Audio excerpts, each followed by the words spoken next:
Happy Saturday morning to everybody. And today is another episode of Conversation with the Guys. I have three of my great friends and mentors with me today.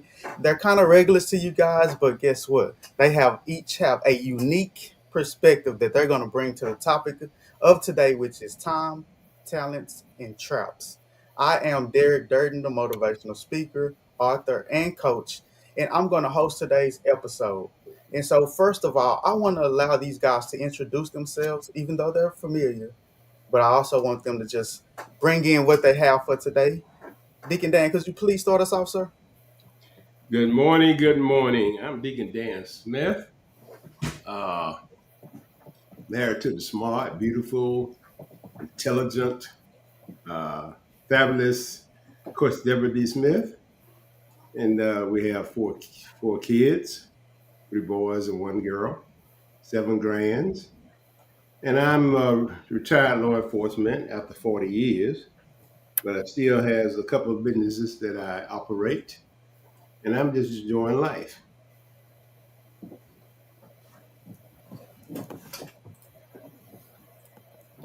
Thank you for that. And Dr. Levette, would you please introduce yourself to the audience? Hey, good morning, fellows. Good morning to all the audience out there. I'm Joseph Levat. I am retired 32 years from the Army and had a very good career. Now retired. But I also still work. I'm a chaplain at one of the local hospitals here. Enjoy that work of being able to bring comfort and care to our patients and families there at the hospital. Also, I'm married to the lovely Tony Levette. We have four children, three girls, one boy. We have 11 grandchildren. 11, yes, 11 grandchildren whom we love dearly. Um, and so, being that I was raised in a big family, have a big family. So I love working with our youth and working with particularly our young men. So I'm definitely looking forward to our conversation today.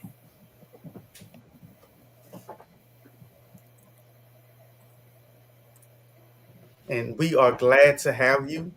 And last but not least, we have Coach Ricardo Miller. Would you please introduce yourself? Yeah, thank you, Derek. Man, it's a joy to be back on Build Your Best Life. Listen, these conversations, they are a blessing. Derek, listen, I noticed both Deacon Dan and Dr. Levette talks about, they're married to their beautiful wives, as I am to Karen, my beautiful wife. So just so you know, we could have a conversation with the guys about how to get that next wife, Derek. Okay. And so everybody know, listen, guys, we gonna have an open conversation with Derek, you know, the do's and the don'ts and sealing the deal to go the long haul and to do well. But no, all jokes aside, uh, I enjoy being a board member for Build Your Best Life. It's an honor to be a part of this conversation with the guys. My wife and I, uh,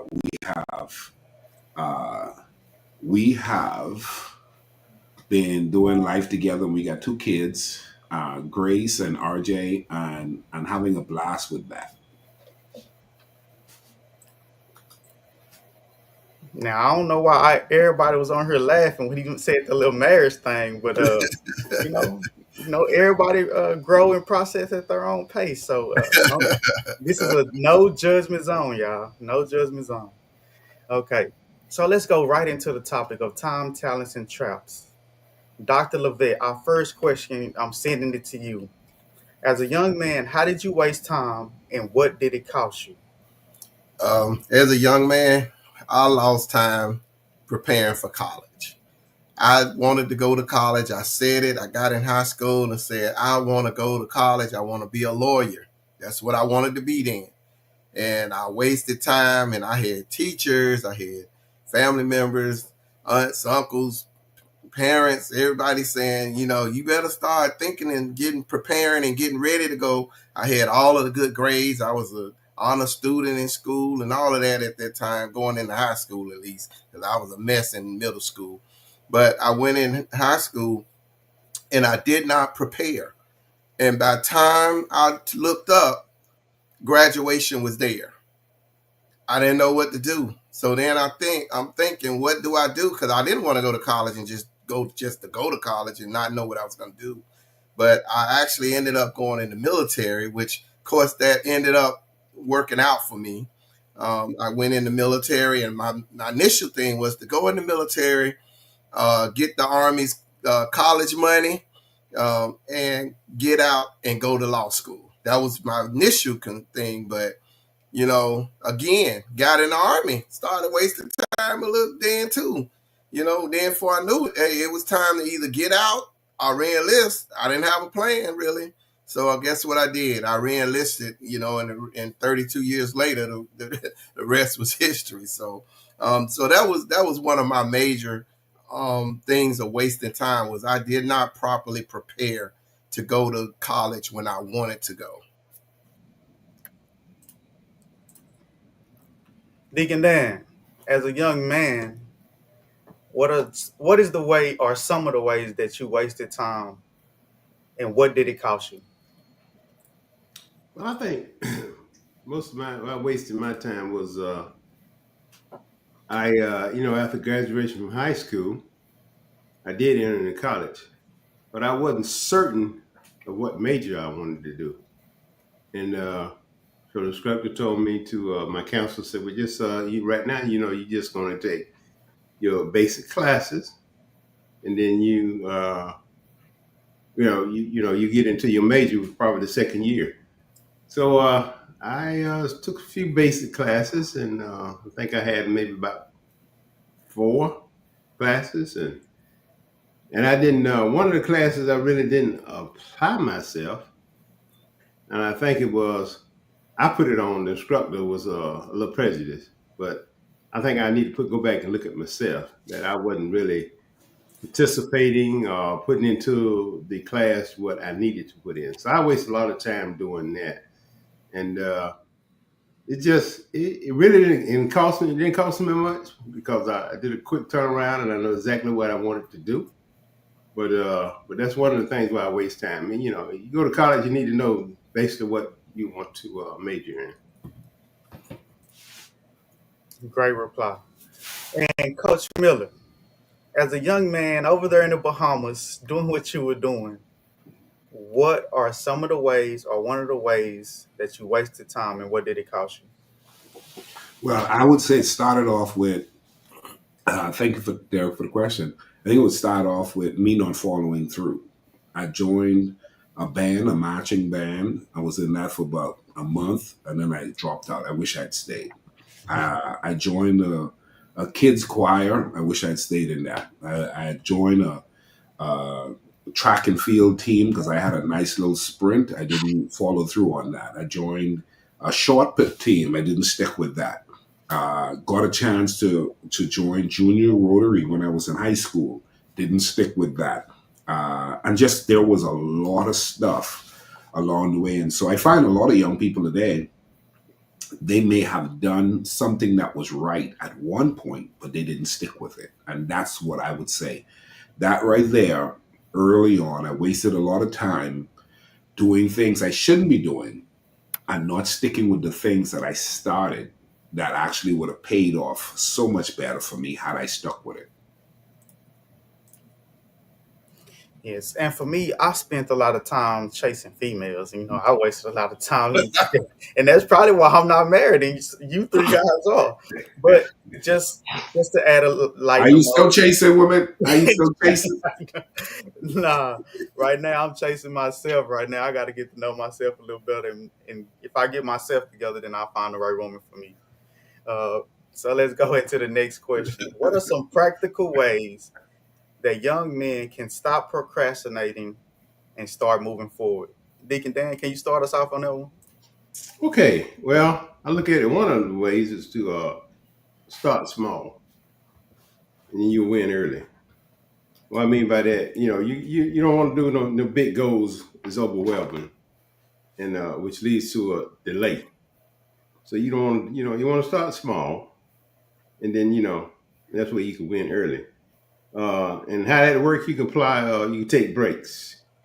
Uh, in your task. 15 to 30 minutes. Uh, Start with the easiest one, and progress builds momentum. For example, instead of like you say, I need to get in shape. Start with I say I'll do 10 push-ups each day, something like that. Another one I looked at is set a timer, not just goals. Timer creates urgency and focus. So, you can do that. And then how to apply that is, I always say use a phone timer for 25 minutes, as a promo, what we call Prodoro methods. Then take a 5-minute break. You don't need 3 hours. You need 3 focus sessions. Uh, I guess we could look at another thing. You got to be honest about what you are avoiding. Procrastination often hides fear or failure, looking dumb or being perfect. So I think, suggestion on that, you write down what I'm really afraid of facing. It shrinks it. Another thing, you got to move your body. And what I mean by that is you need to emotion change, emotions, energy. That's come from action, not planning. And you how to apply that, you go for a walk, you scratch, do 20 jumps and jacks, then return to the task with energy. But one of the other things I looked at is eliminating one distraction. And, you don't need to fix everything. Just remove one thing, stealing your time. So if you got something, the distraction is, stealing your time and taking you away from where you're trying to go, then you need to eliminate that one item. But you can also find accountability, which is what I mean by accountability. You're more likely to follow through when someone's watching. You can tell a friend your plan, and that will help you. Ask them to check it out. Post your own goals, something that's similar in that way. But those are some of the things that I thought of that you can do. Great information, Deacon Dan. Dr. Levette, what are some practical ways young men can stop procrastinating and start moving forward? Well, the first thing I'm gonna say to that is to understand that famous phrase, "Time waits on no one." I discovered myself, and I'm sure many of us can testify that we discovered that time will not wait on you, and time will keep moving.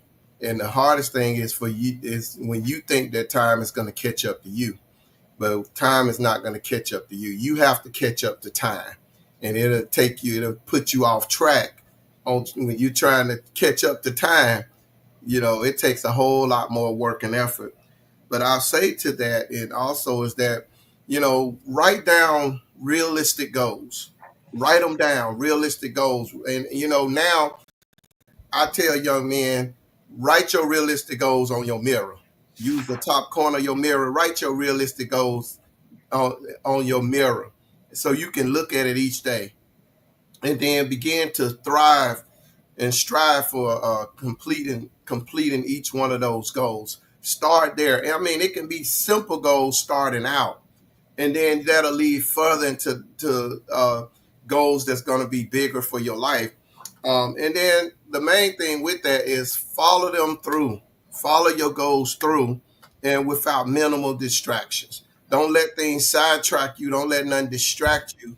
Don't let the wrong influences get in your ear and cause you to get off track. So if you can just write them goals down and then follow them through and keep them before you. If you don't keep them before you, then you're subject to possibly fail. But the key to it all is make sure they're realistic goals. Don't write down something that you probably not gonna do and you don't have a really good chance to do. So that would be my take on it. Just remembering time waits on no one. And Coach Miller, can you close out this question? What are some practical ways that young men can stop procrastinating and start moving forward? I would say honor the Mr. Miyagi in your life. God always assigns somebody to assist you as a young man. Get close to your Mr. Miyagi, your mentor, your coach, the person who's assigned to help navigate you through what you're trying to do.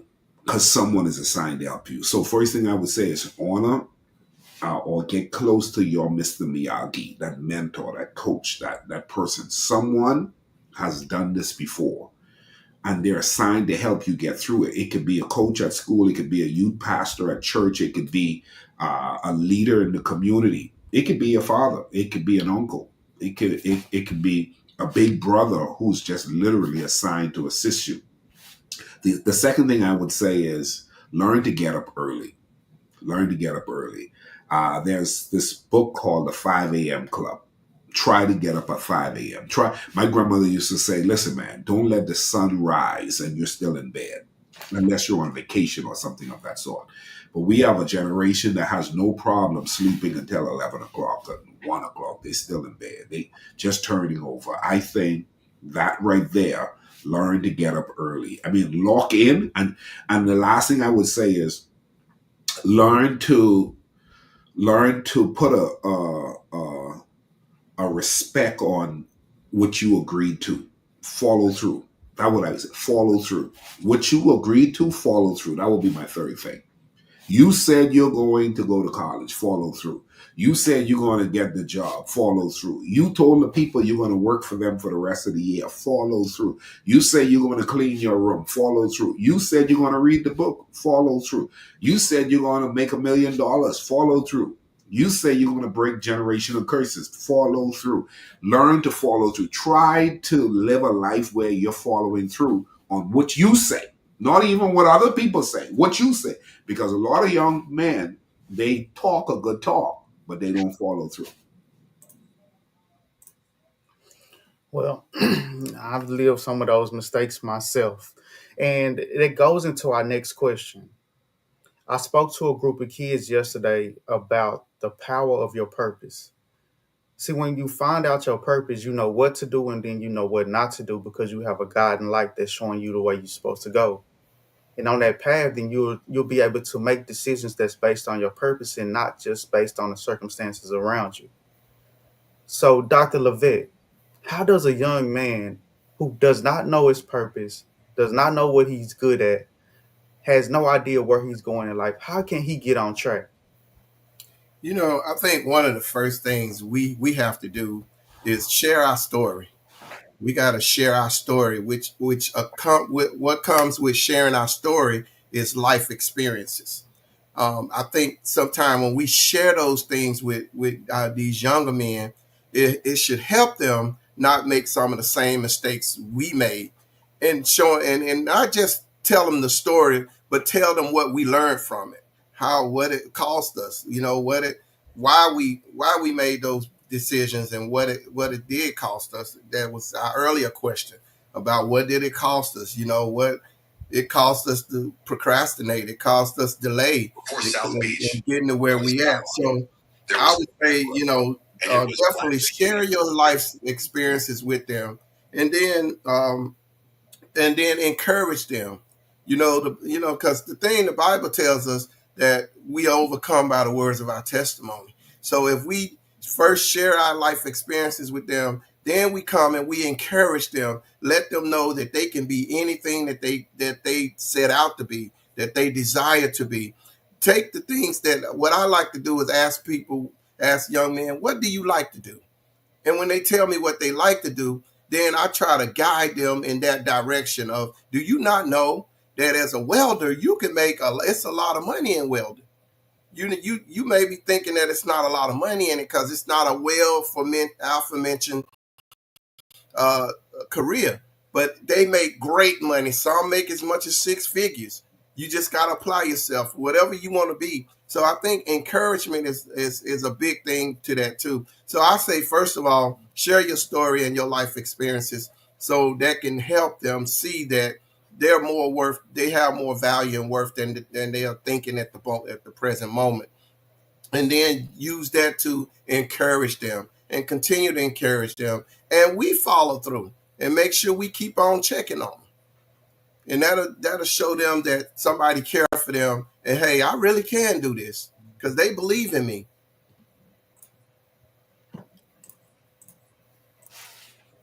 And telling my story is something that I have to get more in tune with. A lot of times when I go to speak, I kind of feel hesitant about telling my story. But what I've come to realize is that telling my story is the connection that allows me to connect with the audience more than anything else. And so let's go into this same question, Deacon Dan. Can you tell us, for a young man who has not found his way, who doesn't know what his talents are, how can he get on track?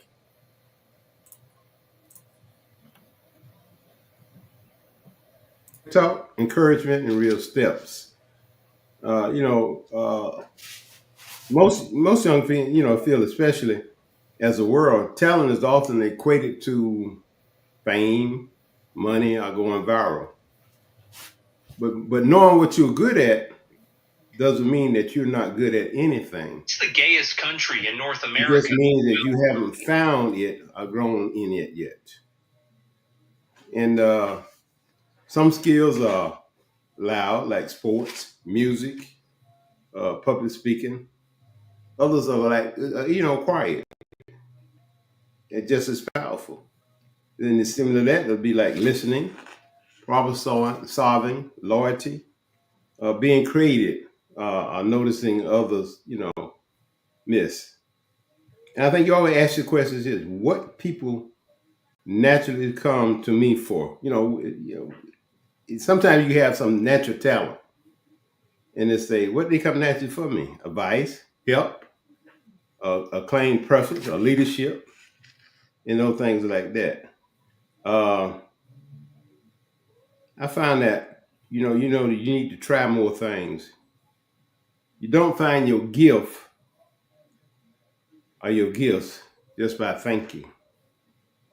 You find them by doing, not just by thinking. You can be a volunteer. You join a club, learn a trade. Take a free online classes, help someone with a project. All these things reveal a piece of you. You won't discover your lane until you walk a few roads.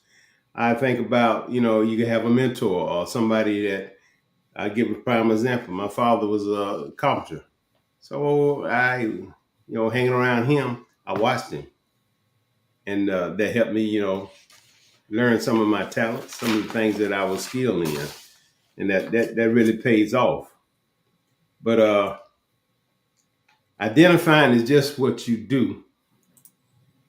It's who you're becoming.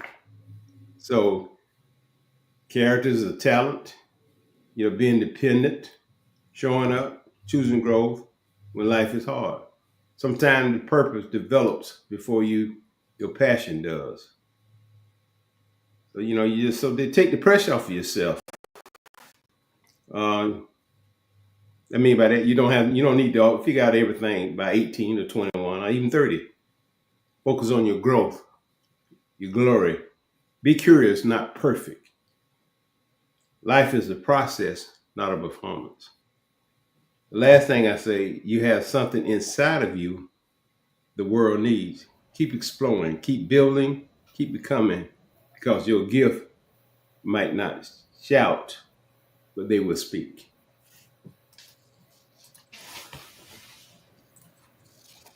That was some very powerful information right there. You gave us a lot to unpack. But we're going to go ahead and go to Coach Miller. What advice would you give a young man who has not found his way? He doesn't know what his purpose is. He don't know what his talents are. What advice would you give that young man to help him get on the right track? Wow. This is one that I find that a lot of people say they struggle with. But what most people don't realize is, the Bible says, whatever your hands find to do, do it with all your might. I believe one of the ways to get back on track or even to discover your purpose is whatever you are supposed to do it well. Whatever you're supposed to do it well. You're supposed to clean up your room well. You're supposed to read the book well. You're supposed to take care of your siblings, take care of your siblings well. What you would find is you'll find that your gift will emerge to make you better, and people will celebrate you for it. And when you start to be celebrated for what you've done well, the Bible says your gift will make room for you. And so doors will be opening up for you because you have excelled well in what you do. So whatever your hands find to do it with all your might. You're going to clean the dishes, clean the kitchen well. Not just the dishes, but the kitchen well. You're going to clean the car well. You're going to cut the grass well. There have been people who did well cutting the grass, and somebody saw the detail and the attention they gave to cutting the grass and gave them an opportunity to work in a corporate space because they're like, the attention you give to my yard, the excellence that you show up in how you dress, the excellence in how you present yourself, you have so much more in you. How about coming up to the next level and working for this company? How about me helping you get a scholarship and going off to school? So excel in everything that you are called to do. Some people say, I don't know what I'm called to do, but there are some things you have to do. You have to take care of your body. You have to make money. You have to treat people nice. You have to manage your little well. He who is faithful with little is faithful with much. So do what you do well, and watch your purpose emerge. Watch the attention become drawn to you, because the world is filled with people who want more, but they're not faithful with little.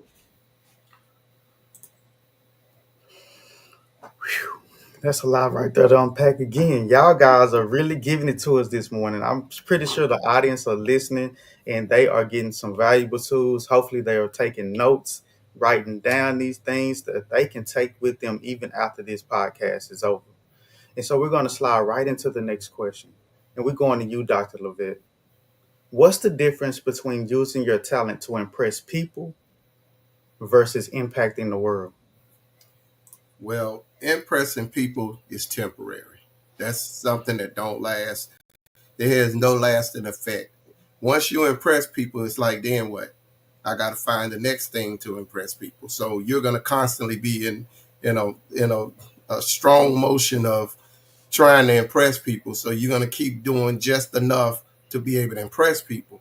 Whereas whenever you're going to impact the world, it takes a lot of consistency and dedication to what it is that you're trying to impact, whatever it is you're using to try to impact the world. So you cannot impact the world by impressing people, because, like I said, that runs out of gas real quick. And being impactful is very meaningful, and it takes you time, it takes research, it takes effort. So you have to put a lot into impacting the world. Whereas whenever you're just impressing people, it's just something you do on the spot, and but you get no return investment on. So that would be my take on that one.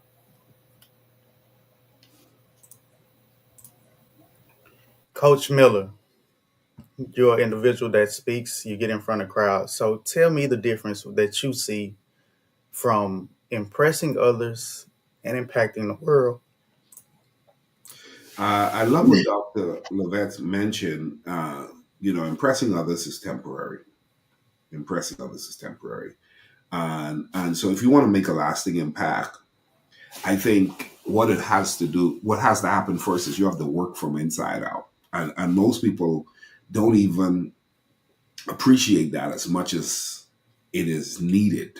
And so if you want to make an impact that lasts, first make sure that what you're giving is not superficial. Make sure what you're giving is real.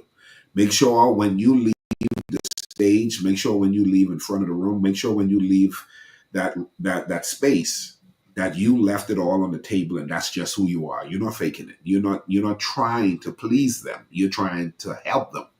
and you can't help somebody beyond what they're willing to accept from you. But what you could do is show up with all that you have from the inside. Go 100, go hard, or go home.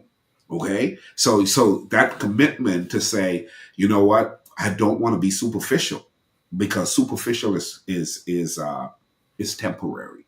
Superficial is temporary. I don't want to be trending. I don't want trending. I want stability. Okay? I want seasonedness. My mother said this to me years ago, such a profound statement, and that is, be stronger than you look. So go ahead and aim for having a strong presentation or an impact of service that is beyond how it looks. Forget how it looks. Okay?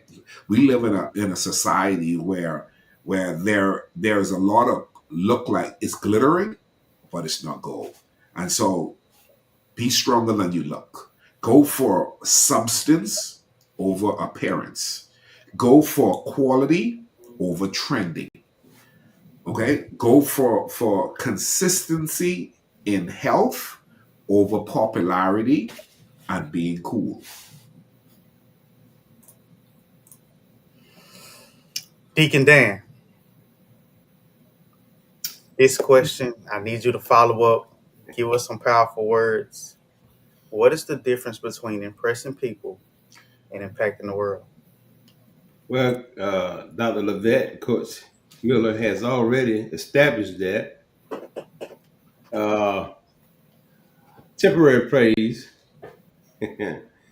about temporary praise, but you know, when you're trying to, praising people, like I said, it's temporary. So we understand that now. And I had two great minds and already explained that as temporary. But it looked like me is impressing people. You care more about likes or followers, or even being seen. And you also you're scared to fail because you don't want to look bad. Then the only use your gift when the people are watching. So why are you just using the gift when somebody's watching? And also, it's become a competition rather than a calling. So Mm. you got competition versus a calling. Right now, in impacting the world, uh, you use your talent whether anyone notice you or not, and you're willing to fail forward because it's part of your growth, and also you are, you care about your gifts, helps, it heals, teaches, and it builds and impress. But I got this saying: impact lasts longer than applause. Your impact lasts longer than applause. Mm. And it doesn't need a stage to make a difference. Hold on, you gotta say them last two. You gotta say them one more time, cause I was over here writing them down. Say them one more time for me. Impact Hmm. lasts longer than applause. Okay. It doesn't need a stage to make a difference. Now, hold on. We gonna sit on this for a minute. We gonna sit on this right here for a second. Dr. LeVay, did you hear what he just said? I heard it. I need, I need you to expound on that from your perspective. Man, listen. Something that Deacon Dan said. I mean, it woke something up in me on this same question. I was like, man, I want to get back in there. And when he talked about that it been working for applause and likes and all that, well, that helped me to understand that when you go for impression, all you doing is you're trying to get a crowd. You're trying to get a crowd. But when you're trying to be impactful, you're trying to get the world. Uh, Being an impressionable person, you're only going to impress that small little group of people who think whatever you're doing is cute. But when you really doing something to impress the world, impact the world, rather, is it grows and it grows. It gets bigger and bigger as it goes. And that's how you'll know the difference. Is you'll see that if it keeps growing, then it's impactful.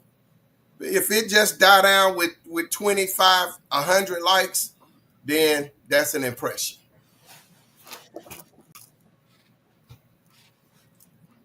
That was just powerful. Yeah. He said some heat. Coach Miller, I need you to expound on impact lasts longer than applause. Yeah, I think, man, that's so good. Impact lasts longer than applause. I think it's clear with the fact that impact is passed down, applause is only in the moment. Mm. And so you find that, people like, man, listen, everybody was standing up. Everybody was standing up and clapping and cheering me on. Everybody liked my video. Everybody shared my video. Everybody's talking about how good I did on the stage today. But impact is 5 years ago, I had a gentleman pull me aside and said, son, you need to make some changes. 25 years ago, I had a gentleman pull me aside and says, hey, Miller, welcome to Texas. He made an impact. 40 years ago, I had a gentleman pull me aside and say, hey, you need to pull up your pants and wear a tie and this the kind of jacket you want. He made an impact. And so you would find that where impact is made, the reference, it lasts longer. It's referred to more. Impact is referred to longer, whereas applause is celebrated for the most part only in the moment. And a lot of people like the only in the moment thing, but it doesn't last. I just want to say thank you, Deacon Dan, for that. I mean, Yeah, you brought some heavy work right there. yeah. And we can unpack that for the rest of the conversation with the guys. And probably next episode also. Well, let's go right into the next question. I want to start with you, Coach Miller. What was one of the traps that you fell in, and how were you able to get out of that? One of the traps that I fell in, I still struggle with. I was a people's pleaser. I still am. I really desire to help people, and I had to learn. I'm still learning how to do what I do because that's what God inspires me to do. Do what I do because it's the right thing to do. Do what I do because I'm enjoying it, versus everybody wants me to do it. My mama wants me to do it. The pastor wants me to do it. My wife wants me to do it. My kids want me to do it. And so a lot of times I discovered that when I did it for everybody else, I found myself sitting on the porch of frustration because it wasn't enough. But once I made a commitment, hey, how about just choosing to add value to humanity on your own because that's what God's called you to do. And so that people pleasing, man, that one, I'm still learning how to manage it because there's a place where you do please. You want to please everybody. You want to please your kids. You want to please your wife. You want to please your pastor. You want to please the neighbors. You want to please your boss. You want to please your friends. But pleasing to a place where you're losing you. Pleasing to a place where, in other words, you bought the car you couldn't afford. You bought the clothes you shouldn't be buying because you didn't need the clothes, but you're trying to fit in. You went out to eat with everybody else, and you have food at home, but you can't afford to pay for this meal, but you bought the food because everybody else. So you're trying to please, and you're trying to fit in. And so it took me a while to understand the importance of standing on my own. To know, one, it's okay to be different. Two, you're not going to please everybody. Three, try to help people by giving the best service you can, be it whoever they are. And wherever that settles and falls, let it be that. But be rest assured, the whole list of people you will try to please, a good percentage of them won't even appreciate what you've tried to do for them. And so don't take it personal. It's people. But learn to love and know you enough to know that when you went out to give service, you gave your best. And hopefully one day you'll be able to say, I fought a good fight. I finished my race. I have served humanity to the best of my ability. Was everybody pleased? No. Not even probably not, but no. Everybody won't be pleased. And so if you're living to please everyone, you're going to live. You're going to have a very enjoyable life along the way because you can't please everybody. Yes, sir. Wow. That's a trap that I fell in myself. Buying things to impress other people or to, just look like or be the quote unquote person, man, and it still don't even work. That's the trap because you do it and at the end you don't even get the payoff that you feel like you deserve. And so, Dr. Levitt, what is one trap as a young man that you fell into and how did you get out of that trap? Well, let me say this first, if I may. My first answer was exactly what Coach Ricardo Miller just said: impressing people.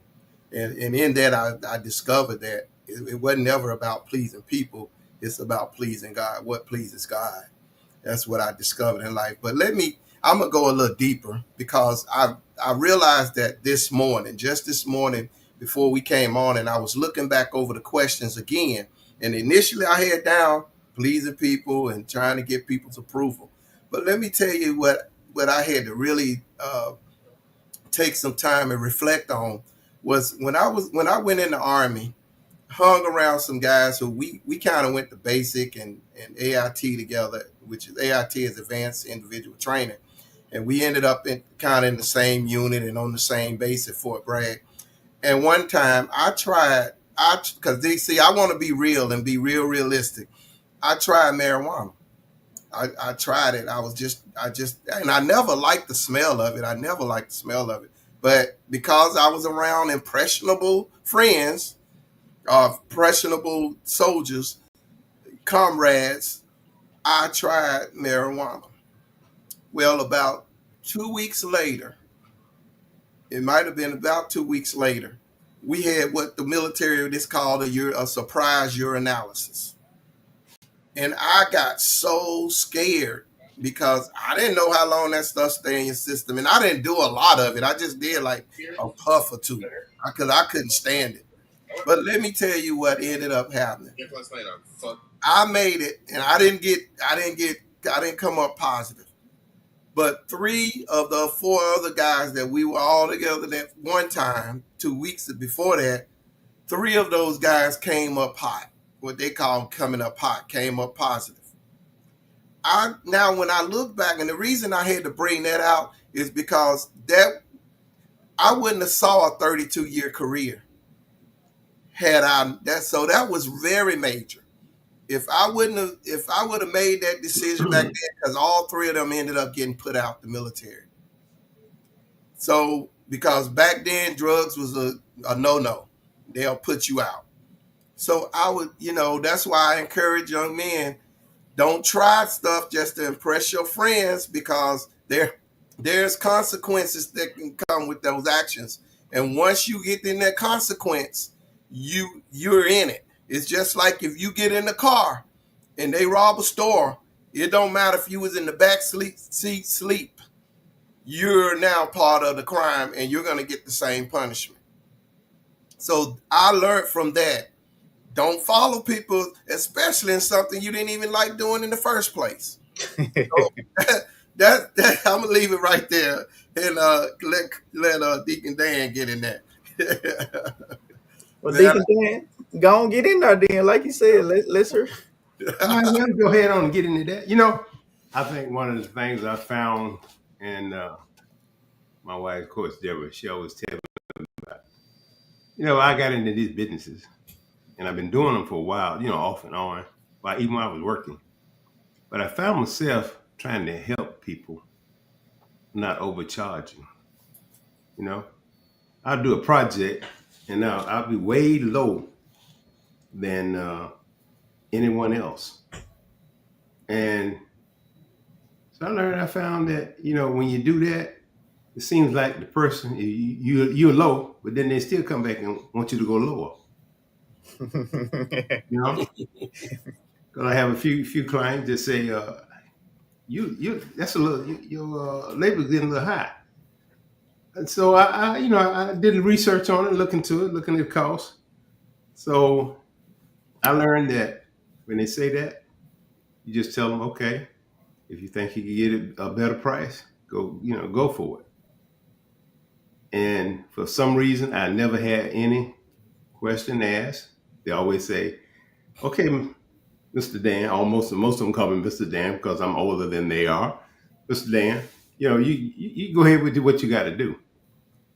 But I found that trying to help people sometimes financially, saving them money, it don't help you. You take a loss. So, and of course, Deborah always say, pricing right. When we're doing our prayer time, say pricing your projects correctly. So I learned to pray and ask the Lord to give me strength, wisdom, knowledge, and understanding that I do the right thing. And that's one of the things that I look at. And I know Coach and Ricardo and Dr. Levette done expounded on some of those items right there. But that's one of the things that I had a problem with. And I mean, I'm in the middle age of a older man. Yeah, so I just think about a young man. So yeah, that's what I'm saying. Trying to help people, and people just trying to take advantage of you. At the end of the day, it sounds like all three of y'all had a very similar answer. The biggest trap is giving so much of yourself and losing that trying to help other people. Um, Overextending yourself in order to make it better for other people. And so I think that's a trap that a lot of us face, even me, you know, trying to be accepted, trying to impress people. And that's the reason why it's a trap. Because at the end, like I said earlier, you do not get the results that you're searching for. You get burnt out, you get used up, and in the end, you end up with less than you had from the beginning, trying to give and trying to impress and try to overextend yourself in a way that's not healthy and will still won't get you to the point that you're trying to get at. And so, as we wrap up this, Deacon Dan, I want you to start off by sharing about the book "Build Your Best Life." Promote it. Tell us about it, if you would. Just go ahead and just expound on that book. But this book, I found after reading this book several times, entirety, that this is one of the tools that you need to keep around parents, young men. Read it, and it will help you be successful. It have a lot of great nuggets in it that will help you strive and to build your best life. But this has been well researched, and as I go through life, continue to go through life, and helping young people, I encourage them to read this book. So, Build Your Best Life is a great book. It has great nuggets, and it will help you to really have a successful life. Dr. Levette, can you please tell the people about the book "Build Your Best Life" and tell us anything that you got coming up also? Listen, I'll tell you, this book is so many good nuggets in this book. It is so many good nuggets. There's actually a chapter, I believe, that talks about um, how to Take avoid care of your body. making mistakes. And if you avoid making mistakes, then you won't have to deal with the consequences of mistakes. And then it talks about, the book further goes on, I think, and talks about making decisions, making good decisions. What's a good decision versus a bad decision? Sometimes no decision is worse than a decision, because sometimes you just decide, well, I ain't gonna make a decision. I'm gonna just go with the flow, and the flow will cost you a lifetime of unhappiness. So I would really just say, get this book, read through it, sit down with your kids, let them read it and see, get their understanding. Let them read a section of it, and then get their understanding of what that meant to them, what that section meant to them, what that topic meant to them. And then and that way you can help guide them in the proper way of in anything they dealing with. You can also help them, because it'll come out. If you use this book as a guide, this book will help you flush out some things from young men, even young women. It'll help you flush out some things that they may be dealing with that they otherwise may have not wanted to talk about. And then now you know how to help them avoid those mistakes, those what can become critical mistakes. You help them avoid that, and then you also by that you help them make better decisions that will in turn allow them to build their best life. Are you a salesman or? Because I want to buy the book again out there. Coach Miller, if you would, please tell us how the Build Your Best Life book has, what you've got from it, how it affected you. Just share with us about that. Yeah. This book is a must have for everybody. I love what Coach Deborah says confidently in the book. Well, in the very introduction, she talks about your life is what you make of it. That's the foundation of the book. Your life is what you make of it. She says, follow my principles. She didn't say style. She didn't say methods, because methods change, style change. She said principles, and began to build your best life. Not tomorrow, not next month, not next year, but now. Absolutely love this book. I love it because it's principle based. I think that if you're a young man, if you're a mother watching this, you need to make sure you have a copy of this book. If you're a young man watching this, you need to make sure you have a copy of this book. And then this is the kind of book, the fact that I got a hard copy, I got a hardback, you can get paperback and all that good stuff. You can go get the Kindle version as well. But you want to have a copy of this book because for the parent who says, I'm raising a boy, I'm trying to help him to become a man, the book will help. So get a copy of the book. I believe it'll work for you if you work the principle in the book but you have to first get the book before you can work the principle. Because if you don't get the book, you won't get the principles. I hope all three of y'all have an affiliate link tied to y'all website. I know she just sold 100 books just off y'all promotion. And I want to say thank you to Coach Deborah for allowing this platform to be, because she is touching lives. She's doing what she's called to do. She's creating opportunities for individuals like me. And it's just a continued blessing to just be a part of everything that she has going. And I just look forward every month to this conversation with the guys. I want to thank each and every one of you guys, from coach to doctor to deacon. Y'all brought some valuable information. I took notes myself in between while y'all was talking. And some of this stuff I'm going to apply. Some of this stuff I'm going to take with me even after this conversation. And so I also want to thank each and every viewer. You're taking time out your Saturday morning. You could be doing anything. You could be anywhere, but you're here with us, getting some valuable information, investing in yourself. You're not just watching us. You're investing in yourself. And that says a lot, because nothing in life stays the same. You're either growing or dying. And it shows that you have a growth mindset when you're taking the time to invest in yourself.